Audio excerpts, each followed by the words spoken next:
Hi, my name is Baaba De-Souza. I'm a first year at Augsburg and my major is political science. I am a very avid reader. I love to read. I'm more of like a fiction girl, but I'll read really anything.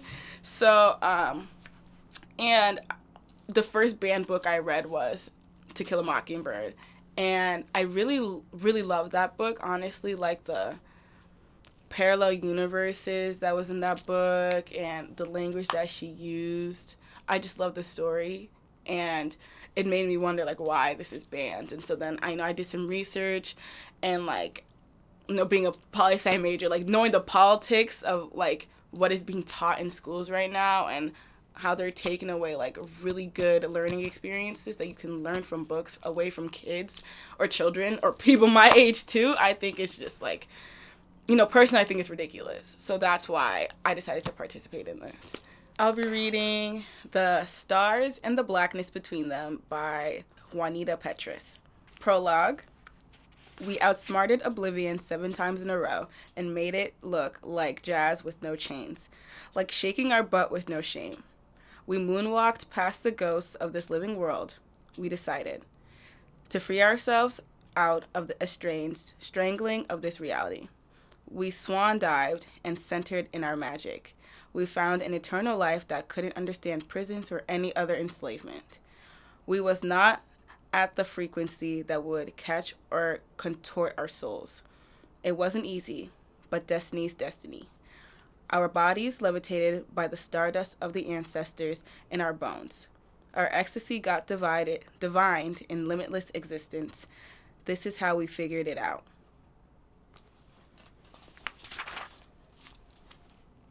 Audrey. You're fast, an arrow, and sensual and mango, Queenie tells me. So Audrey, please put some molasses on your feet for this walk. It ain't supposed to go fast, she said, as we walked through the woods. I is crying so hard, my body is shudder and breath and wet with tears. My glasses fog, and I wipe them with my shirt so I can see through them and see the back of my grandma, my guide. My heart feeling like it get up bus up for calling somebody mother a jackabat. Queenie is pure light and sweetness and obsidian skin. She smell like spicy earth things like sandalwood and cinnamon and dirt itself. She is strong and warrior, moving through the trees like a river, carving her way through the mud, elegant, dark, and slow like the molasses she say we should invoke for this journey. She have on a long white dress with a white scarf wrap around the short white hair and shoulders like a woman in prayer. The woods are a green and quiet bush between her house and ocean that I know very well, too well. I have cover every part of them bush with the bottom of my feet and the eyes of my soul since I was young. Queenie got silver bangles round she wrists like she broken Saturn rings, jingling each of her movements through the forest. She moves with her walking stick made of bamboo and mahogany and wrapped tight in thin copper, rose quartz, and citrine, so it could be strong and light could absorb power. She takes the lead on our journey and lets me cry in her wake. Queenie stops quick and backs me up from her forearm. She looks up and reads the air. She smiles. She points and sees the leaves whisper at us, shimmying with breeze and speaking spirit. She looks at me to see if I'm reading the signs. I barely able to lift my head, so soaked am I in my own river and ocean, my eyes cloudy. And to be real, I ain't want to see the full story yet. I'm feeling a change. I've been soaked in the feeling of Spirit's songs since we started walking into the bush and up through the hills by Queenie's house. When Spirit speaks to Queenie, she says she sees it first, and it feels like life become a dream and has a whisper of iridescence. Like the world gets soft before I get revelation. For me, it is different. The only way I can say it feels is like a tingle, a feeling. From the earth through water and I surrounded in a power that is bigger than me. Queenie can shape her magic like she feels, but I feel like mine shapes me, controls me. I can sometimes feel what anyone else feels, but I never know when or why I have to feel it. I look at her and my body still trembles. She pulls me up in her arms and she holds us steady. She ain't afraid of my bawling, and she kisses me on both my cheeks and forehead, blessing me with my own tears and her Queenie love. She turns forward and keeps walking. My sobs follow us and is whisper, then wail. We move on to the curve of the hill like we're walking into heaven. Then the path bends down and we're walking easier, and I is feeling it. The pull of our water mother in my skin. I keep crying. Queenie follows the sea. Queenie swings a orange blanket onto the ground. She grabs dried cocoa, big rocks, and shells to secure the blanket onto the sand. I is numb and just looking at the ocean and feeling like I is going to fall over. Queenie sits down and pulls her machete and starts busting fresh cocoa she brings. Drink this now. I sure you did dry yourself out with all that crying and grieving of love, my darling, she says, handing me a cocoa. Your first tabanka is a heartbreak that feels like a bit of death. Yes, it hurt me to see you going through all this hurt for love, and your mother is totally out of place. She stops talking before she finishes that, and she looks like she's hurting too. I know how it feels. Yes, she sucks her teeth, and I find it hard to believe Queenie was ever hurt for love like I is now. We stand on sand between the edge of the water and forest, and she asks for me to pull out my pouch. I hesitate, hoping that I can deny that I already feeling is true, but not doing a reading. Still, I pull up my skirt and untie the pouch from my thick and dark brown thigh. This is where I hide it from my mother and the world when I is traveling. Queenie asked me to drop my shells. I take them from the pouch and I hold them in my hands. I feel the smooth indigo shards until I hear their song in my marrow. When their pitch is ripe, I throw them on the mat of lavender silk, raffia, and leather we use for reading our castings. The shells tremble around and reveal their message. Queenie nods and then looks at me with her blue-rimmed brown eyes. She smiles, showing her ivory teeth with a gap twice the size of mine. But her eyes are sad, and we can both read the confirmation. The pathway is open, and this journey across the ocean is anointed for me to take. She says that tonight we will prepare a new pouch for me for the States. My child one has dried up its purpose. I touched a soft, faded, light blue leather pouch, the one my mother doesn't know of. I sleep with it under my pillow at night, and it has held every dream I've had since I was 9.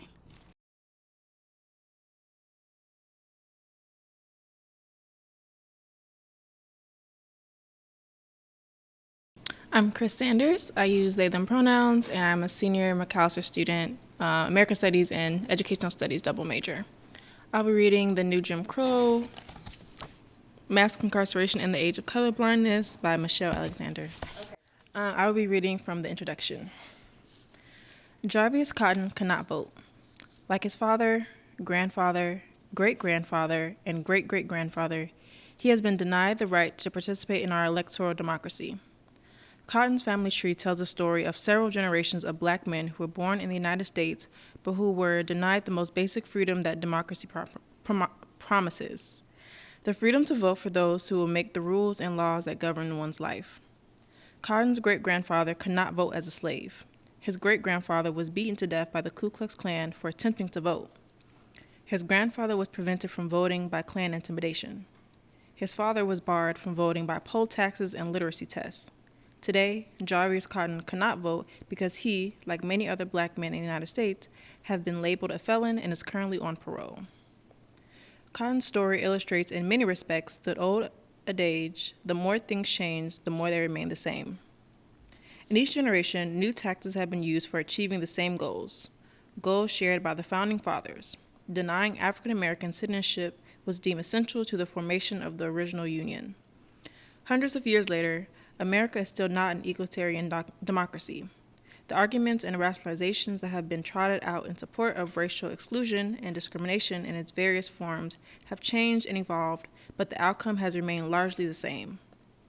An extraordinary percentage of black men in the United States are illegally barred from voting today, just as they have been throughout most of American history. They are also subject to legalized discrimination in employment, housing, education, public benefits, and jury service, just as their parents, grandparents, and great-grandparents once were. What has changed since the collapse of Jim Crow has less to do with the basic structure of our society than with the language we use to justify it. In the era of colorblindness, it is no longer socially permissible to use race explicitly as a justification for discrimination, exclusion, and social contempt. So we don't. Rather than rely on race, we use our criminal justice system to label people of color criminals, and then engage in all the practices we supposedly left behind. Today, it is perfectly legal to discriminate against criminals in nearly all the ways that it was once legal to discriminate against African Americans. Once you're labeled a felon, the old forms of discrimination, employment discrimination, housing discrimination, denial of the right to vote, denial of educational opportunity, denial of food stamps and other public benefits, and exclusion from jury service are suddenly legal. As a criminal, you have scarcely more rights and arguably less respect than a black man living in Alabama at the height of Jim Crow. We have not ended racial caste in America. We have merely redesigned it. I reached the conclusions presented in this book reluctantly. 10 years ago, I would have argued strenuously against the central claim made here, namely that something akin to a racial caste system currently exists in the United States. Indeed, if Barack Obama had been elected president back then, I would have argued that this election marked the nation's triumph over racial caste, the final nail in the coffin of Jim Crow. My elation would have been tempered by the distance yet to be traveled to reach the promised land of racial justice in America, but my conviction that nothing remotely similar to Jim Crow exists in this country would have been steadfast. Today, my elation over Obama's election is tempered by a far more sobering awareness. As an African-American woman with 3 young children who will never know a world in which a black man could not be the president of the United States, I was beyond thrilled on election night. Yet when I walked out of the election night party, full of hope and enthusiasm, I was immediately reminded of the harsh realities of the new Jim Crow. A black man was on his knees in the gutter, hands cuffed behind his back, as several police officers stood around him talking, joking, and ignoring his human existence. People poured out of the building, many stared for a moment at the black man cowering in the street, and then averted their gaze. What did the election of Barack Obama mean for him? Like many civil rights lawyers, I was inspired to attend law school by the civil rights victories of the 1950s and 1960s. Even in the face of growing social and political opposition to remedial policies such as affirmative action, I clung to the notion that the evils of Jim Crow are behind us in that, while we have a long way to go to fulfill the dreams of an egalitarian, multiracial democracy, we have made real progress and are now struggling to hold on to the gains of the past. I thought my job as a civil rights lawyer was to join with the allies of racial progress to resist attacks on affirmative action and to eliminate the vestiges of Jim Crow segregation, including our still separate and unequal system of education. I understood the problems plaguing poor communities of color, including problems associated with crime and rising incarceration rates, to be a function of poverty and lack of access to quality education, the continuing legacy of slavery and Jim Crow.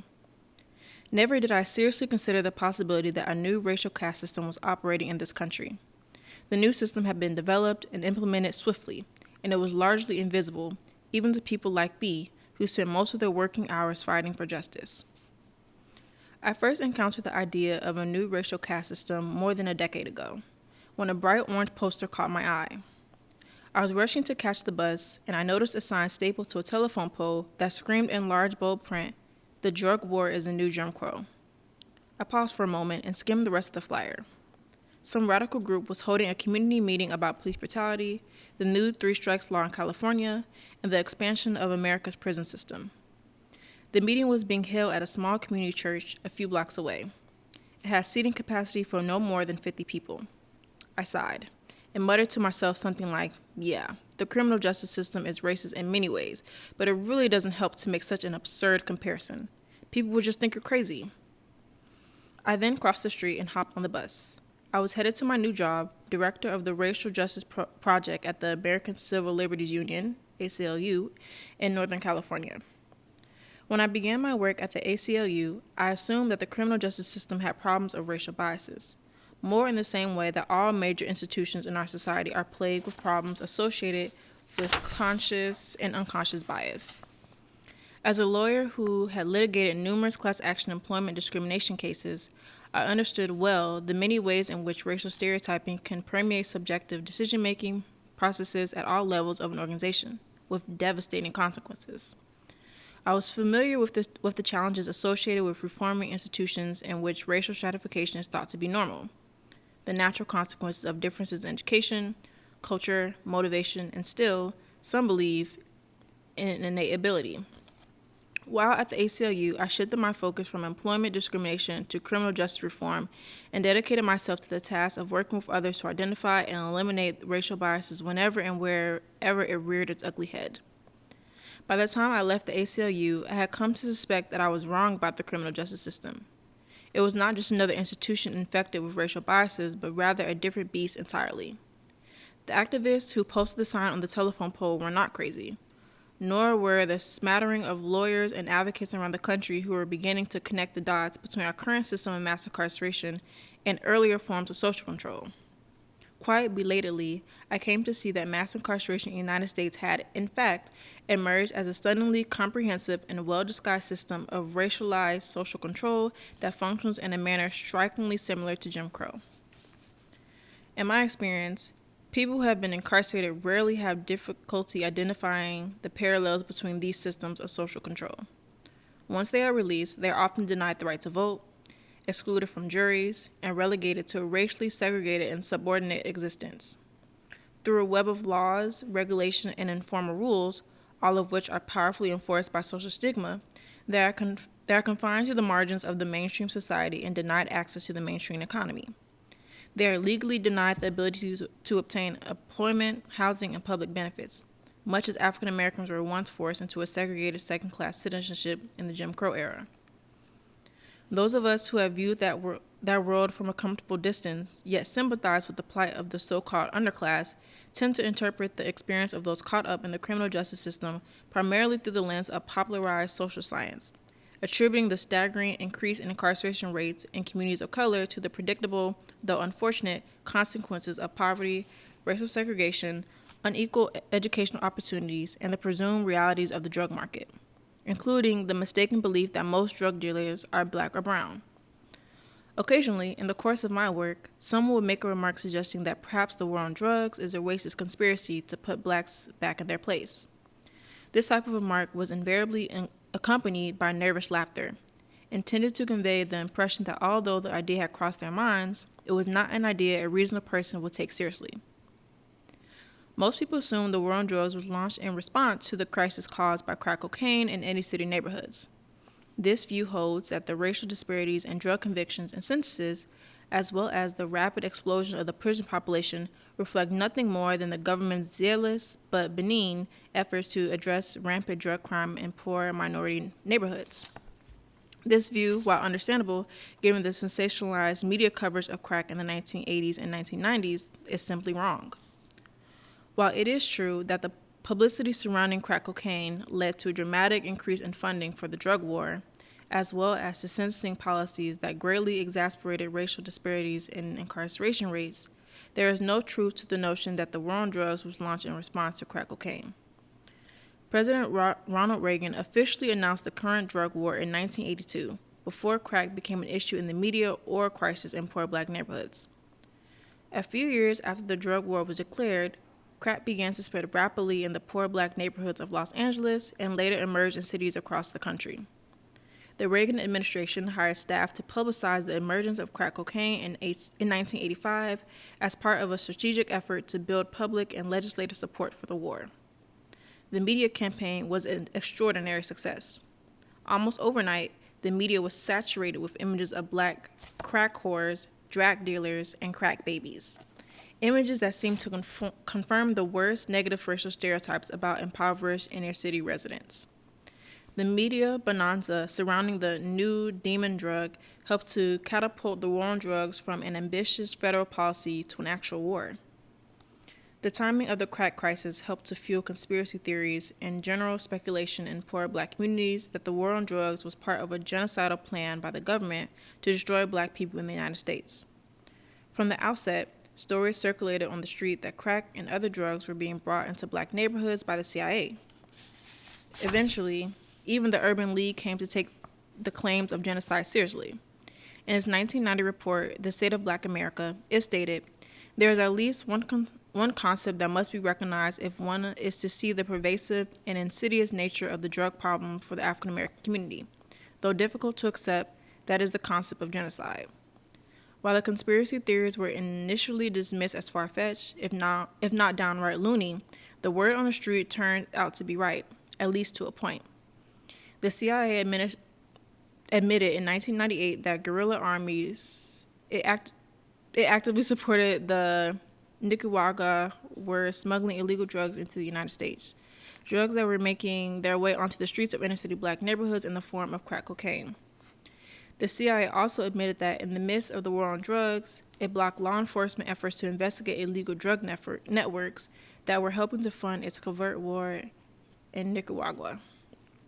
It bears emphasis that the CIA never admitted, nor has any evidence been revealed to support the claim, that it intentionally sought the destruction of the black community by allowing illegal drugs to be smuggled into the United States. Nonetheless, conspiracy theorists surely must be forgiven for their bold accusation of genocide, in light of the devastation wrought by crack cocaine and the drug war, and the odd coincidence that an illegal drug crisis suddenly appeared in the black community after, not before, a drug war had been declared. In fact, the war on drugs began at a time when illegal drug use was on the decline. During this same time period, however, a war was declared, causing arrests and convictions for drug offenses to skyrocket, especially among people of color.